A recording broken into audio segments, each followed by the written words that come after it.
So boss, they cannot clap for you. Okay, you cannot hear them. So please, the floor is yours. Okay, to commence for the meeting. Thank you very much, everyone, and welcome to this special evening, at least on my side of the world. I'm going to start. Okay, this decade did not welcome us positively. It started with natural disasters from the Taal volcano eruption in Philippines to the Australia deadly bushfires to a flood hit Indonesia. Before the dust even settles for natural disasters, the COVID-19 pandemic has already spread from China to all over the world, including Africa. Now, within 2 months, over 1.6 million were infected and over 95,000 people have died. Shortages of masks, gloves, and respirators, including hospital facilities, failed to cope with this pandemic. If it is not contained, we will witness more fatalities since healthcare are insufficient to cope. For the first time, we witness social distancing as mandated by law, and many countries have locked down their borders. World economies are coming to a standstill. Now, we have finally discovered how interlinked every countries are as a result of rapid globalization in the past few centuries. Are international trades and dependencies to other countries still effective in another pandemic? Now, consumer spending will hit an all-time low. This is bleak. This is depressing, okay? A global unemployment apocalypse has already begun. Statistics around the world has predicted that 1/3 of the world will be unemployed by the next quarter if the pandemic still continues. In the past 3 weeks, 16 million Americans have already filed for unemployment benefits. Banks will fall and government will be in debt when more businesses implode. You know, a recession is on the horizon and a global depression is going to be inevitable. Now, are you guys depressed?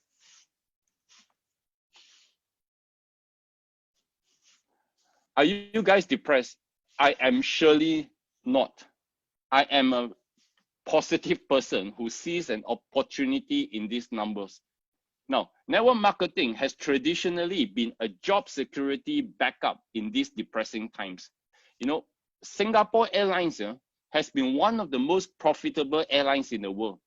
For the second time in the airline history, it has not only cut the pay of all the grounded crews, but officially gave them permission to do part-time jobs.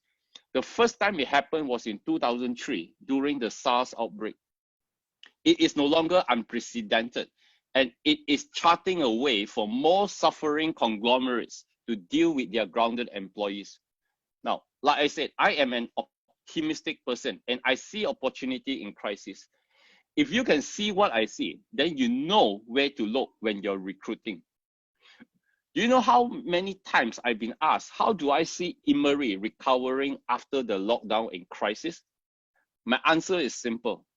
When the world is dealing with heavy unemployment, then Emery is actually at the right place and right time. Why? Because we are a networking company and we are an income provider. I mean, how would you offer to help someone who just lost their job? Hey, would you like to try network marketing just to get yourself going? You guys get what I'm saying? So the most successful leaders, they see the opportunities in every difficulty rather than the difficulty in every opportunity. Even Brian Tracy quoted, the true test of leadership is how well you function in a crisis. Now, networkers are not just leaders. They are in fact entrepreneur leaders. And this comes with a really different leadership skill sets. Chris Roebuck, 2004, defined leadership, entrepreneur leadership, as the ability to organize a group of people to achieve a common goal. Innovate to grab opportunities, taking personal responsibilities, and managing change. Why do you need to be an entrepreneur leader now more than ever? because we live in a rapidly fast changing world and we need to be agile. We need to anticipate the future, respond to unforeseeable circumstances, and adapt to change, especially during challenging times like this. Timothy Butler, in his research for a Harvard Business Review, also mentioned the same thing: the ability to thrive in uncertainty, a passionate desire to author and own projects, and he added a third: unique skills at persuasion. Now, ladies and gentlemen, you may not be the most creative, but you can be the most curious, a curious seeker of adventure, learning, and seeking opportunity. You need to be open to new experiences. You need to be good in persuading your business partners with you to go on a thrilling journey to the end of the rainbow to find the pot of gold. Now, imagine persuading someone to go Disneyland with you. Will you be describing the technical aspects of the ride? Or will you be describing the fun, magical experiences before they part with the $100 for a ticket? Leadership skills are a continuous learning process. It keeps evolving with times and circumstances. What you think you know, or the same formulas that you have applied to get you to where you are today, may no longer work anymore. Times are changing so fast, and your leadership skills needs to be upgraded and to change according to times. Now, do you know that at every phase of our children's life, we learn to be a parent again? They are growing, their mindsets and their attitude, the circumstances, their environment all change. So are even our downlines or even our own staff.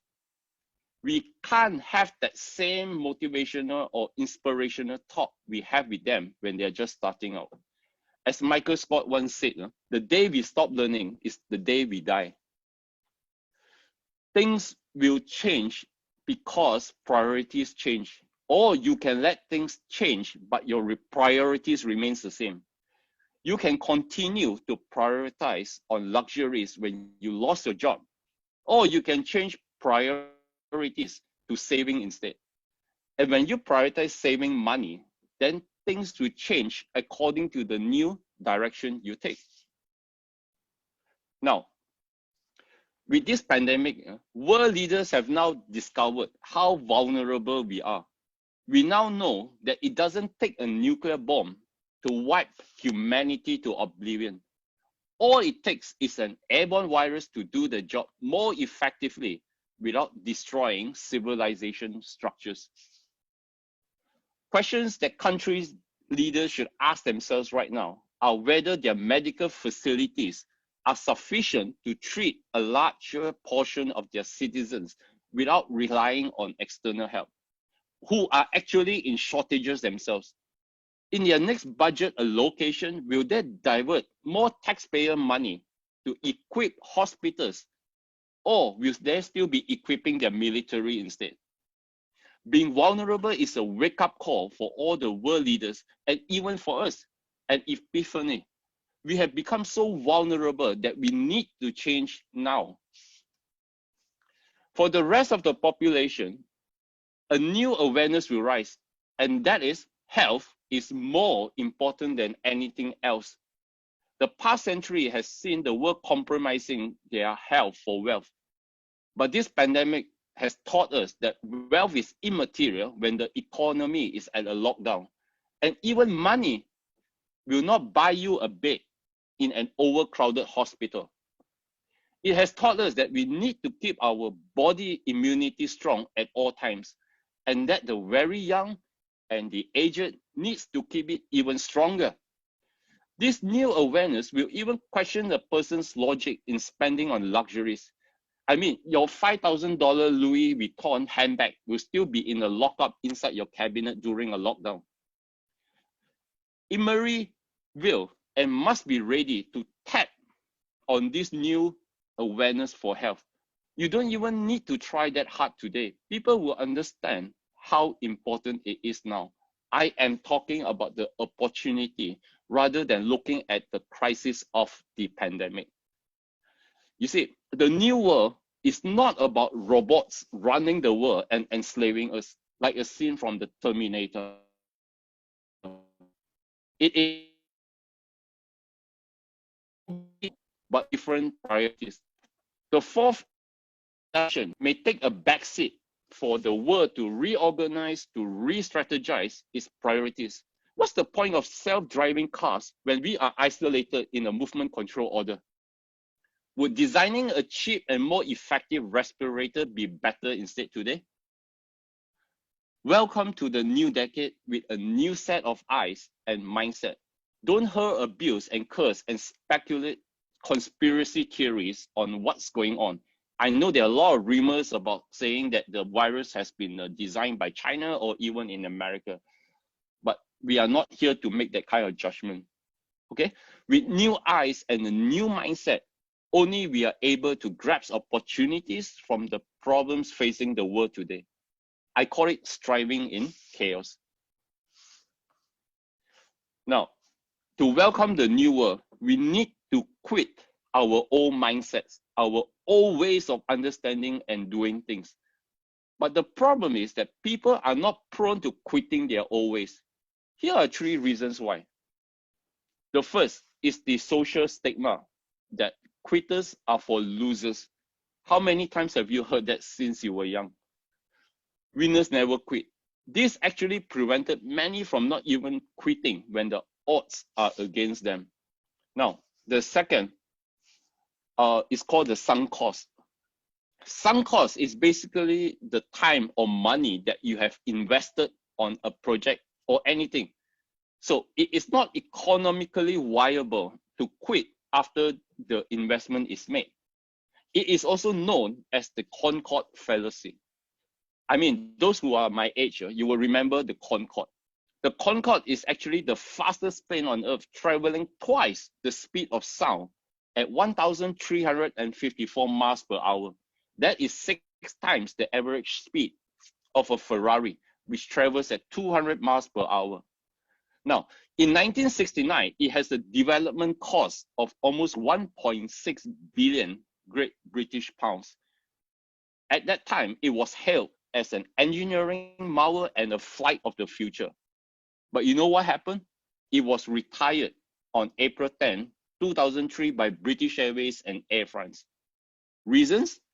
Low passenger numbers, rising maintenance costs, low confidence from a recent crash in Paris in July 2000, and the 9/11 attacks in the year 2001.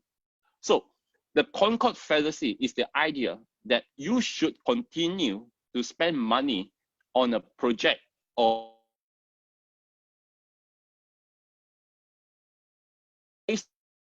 money effort that already put in. Now, I believe this applies to many aspects of our life. Okay. Now, what's the third one? The third is the concrete cost over opportunity cost. People tend to focus on the concrete cost of investing into something and lost an opportunity elsewhere. For instance, you will find it a loss if you are going to give up a year of your life to take up an online course for, let's say, $10,000. You will ask yourself, I could have done so much with that money and time lost, correct? So I am sure most of you can relate to the above, to the times when people you know from a different networking company refuse to join you despite them not performing exactly well in the other company, correct? It seems like they're holding on to something. It's either they feel sad over the sunk cost or holding it to it with dear life, or they are just reluctant to invest into another opportunity like in Emery, which is a concrete cost. So, ladies and gentlemen, instead of going on an attack on how Emery is better than them or how their company sucks, practice empathy and spend more time explaining the opportunity cost instead. Okay? On this note about recruiting, I want to quote you Khalil Gibran, who once said, to understand the heart and mind of a person, look not at that he has already achieved, but at what he aspires to. Evaluate your current position and understand why we need to quit certain ways to enter a new world. Ask yourself, what is holding you back? You know, today we no longer have any choice but to quit. It is no longer quitting is for the loser. The old ways and systems are falling apart. Social distancing is making it challenging for face-to-face network marketing. Internet and 5G is pushing people to go online and make connections. We must be prepared to move everything online, from Zoom meetings to signing up distributors online. By the way, Nigerians, I don't think 5G is going to cause COVID-19. So please don't go around tearing down those expensive 5G transmitters, okay? There are already many scientific studies to say that it is not going to cause COVID-19. Now, sunk cost in accounting is like depreciation cost. It will depreciate over a course of time, which has already served you well. It is now time to let go and invest in upgrading your skills and do things differently.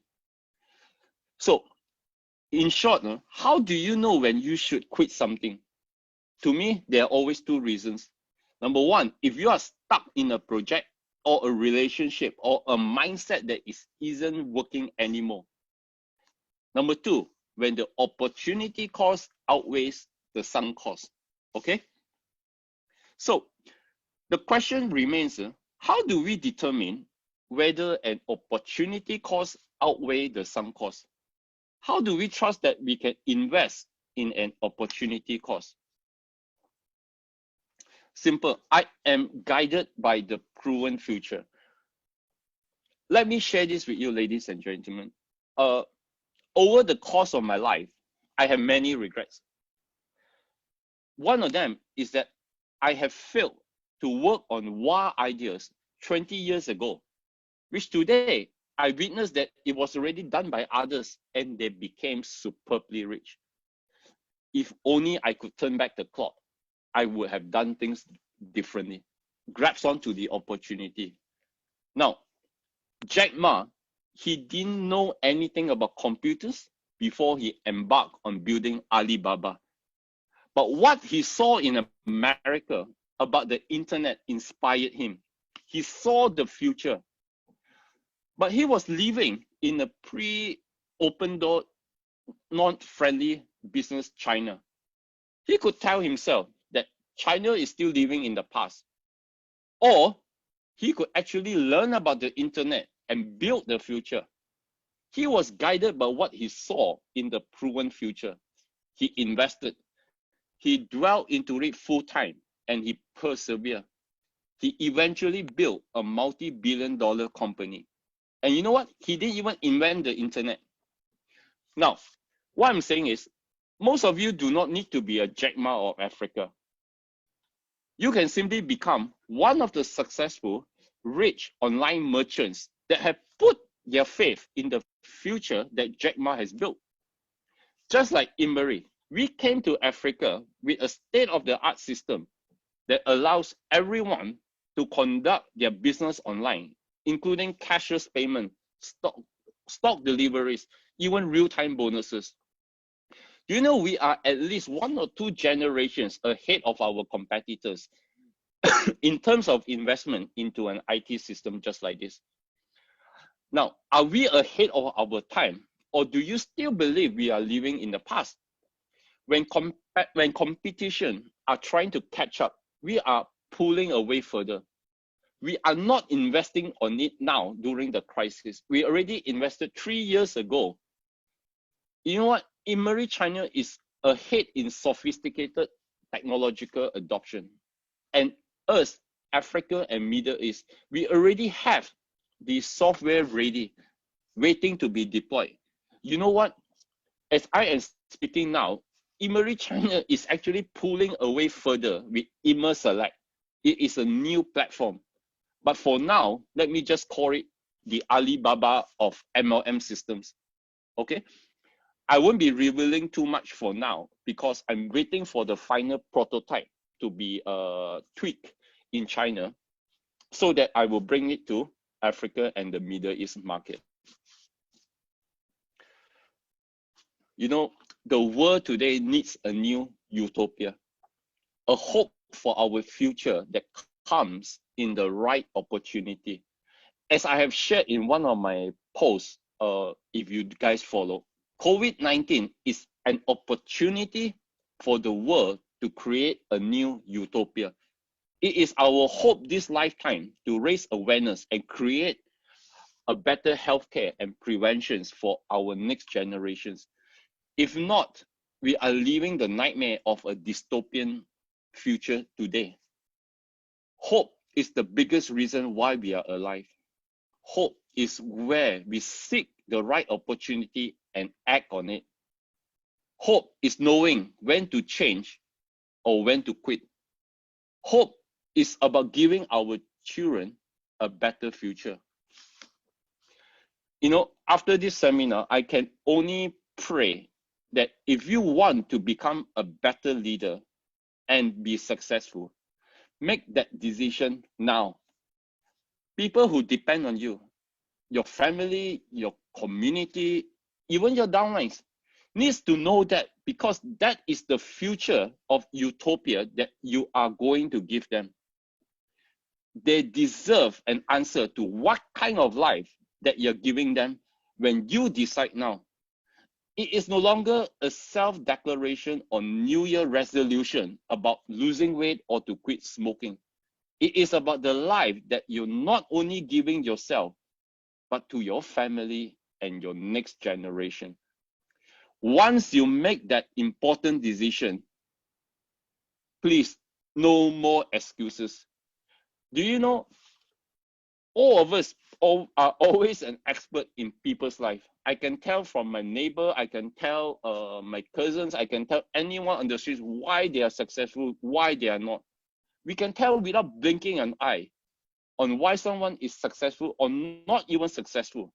But you know what? We cannot provide an explanation to our own, except for excuses. You all get me? We can only provide excuses to ourselves when we do not achieve that success in any way. But I can always tell why my neighbor is more successful than me. So, ladies and gentlemen, from tonight onwards, please, no more excuses. If not, opportunity pass you again and again. Everybody can be really successful if they really want it. A different place and life awaits you. All it takes is that one magical decision that you need to make. It is all in the mind, will, and spirit. Thank you, ladies and gentlemen. I am YAP WAI YEN. Stay safe, stay healthy, stay happy, stay simple. God bless you all. Thank you very much. Thank you very Thank you, Mr. Yap. Wow, Thank Mr. you. Daniel Sekpe. You're bringing Thank you. from start to end. Okay, thank you once again. We would like to Thank you. commend and congratulate our Thank you, Mr. Yap. Thank for- you. I'm clapping. I'm clapping. Thank you very much. That's a very Sing Charlie, educating. sing Charlie. Thank you, boss. You too. Stay Okay, so we safe. will recognize, Really appreciate we you will from Abuja, recognize our You're Nigeria. welcome. leaders from different countries, our MC chairmans, okay, from different countries. So we have, okay, in this our chairman from Philippines. Very awesome.